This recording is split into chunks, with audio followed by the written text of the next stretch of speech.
Greetings and welcome to GILFORD'S lectures. So today we are going to be looking at the question 23 of the NAHPI entrance examination questions for the 2021-2022 academic year, specifically the physics section.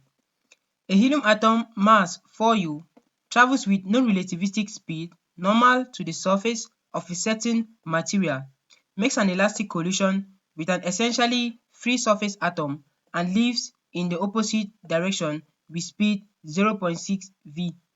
The atom on the surface must be an atom of A. Hydrogen of mass 1U, B. Helium of mass 4U, C. Carbon of mass 12U, or oxygen of mass 16U.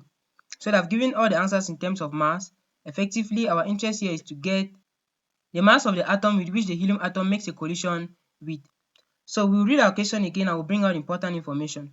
So a helium atom mass 4U, the very first thing we want to take note of is the mass of the helium atom, travels with non-relativistic speed. So we are working with Newtonian mechanics here, since the speed it travels with is non-relativistic.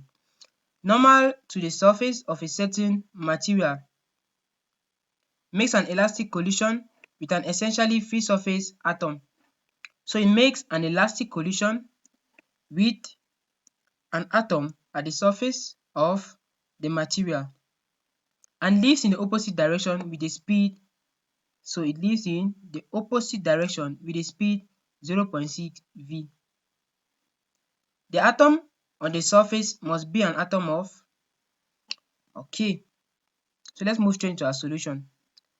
We know that the mass of the helium atom, M1 is equals to 4U. Initially, the helium atom was moving with a speed U1 equals V. And we know that the mass of the atom with which the helium atom makes a collision with is M2. And the helium atom after collision moves in the opposite direction with a speed 0.6 v, and so we use a negative here. So this is the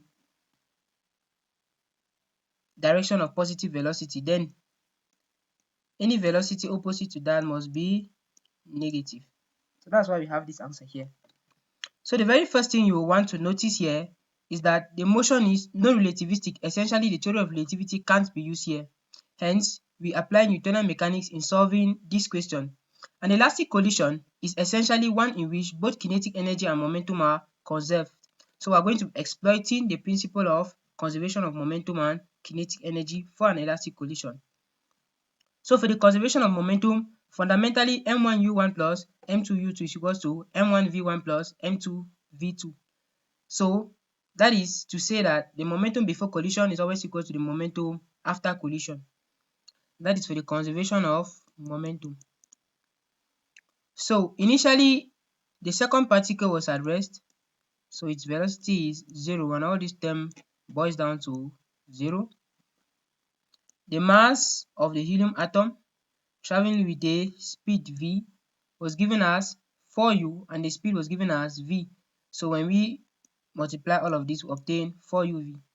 So let's go to the right hand side of our equation.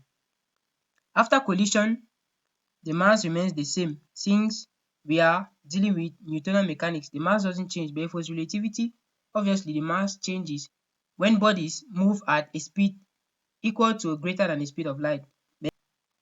But in Newtonian mechanics, the mass remains constant. But in relativity, the mass changes. That's something you should take note of. The speed of the particle after collision was 0.6 v, and since it was opposite to the initial direction that was taken as positive, then this quantity is negative, plus m2v2. So this is the mass of interest. This is what we are looking for. And we do not also know the velocity with which the atom moves after collision. Effectively, we are going to obtain this term plus this term for the right hand side of our equation. And when we take this term to this left hand side, we are going to obtain 6.4 uv to be equals to m2v2. So we'll call that equation 1. So you observe here that this equation has two unknowns, that's m2 and v2. But we cannot solve for two unknowns in one equation. So we want to exploit the principle of conservation of kinetic energy and obtain another equation so that we can be able to get the above unknowns. So you observe that the equation above has two unknowns and hence can't be solved. So we must exploit the principle of conservation of kinetic energy in order to deduce a second equation. So for the conservation of kinetic energy, fundamentally, half m1 u1 squared plus half m2 u2 squared equals half m1 v1 squared plus half m2 v2 squared. That is to say that the kinetic energy before collision is always equal to the kinetic energy after collision. So you notice at this level that when you replace m1 by 4u, u1 by v, and you obtain v squared for u1 squared, and remember that this term goes down to 0 since initially the atom with which the helium atom makes a collision with is at rest.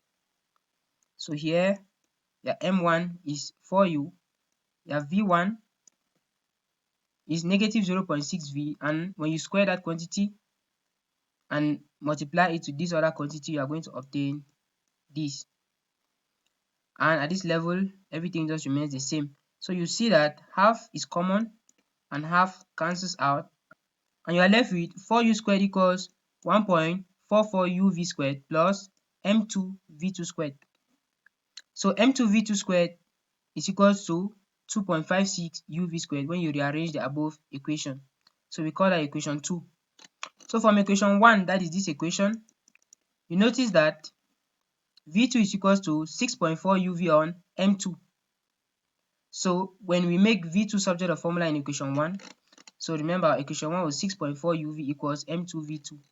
So equation 1 was 6.4 uv equals m2 v2. It implies that v2 is equals to 6, that is 6.4 uv divided by m2. Effectively, we have made v2 subject of formula, and the next thing we want to do is replace v2 equals 6.4 uv on m2 for v2 squared in this equation, that is in equation 2.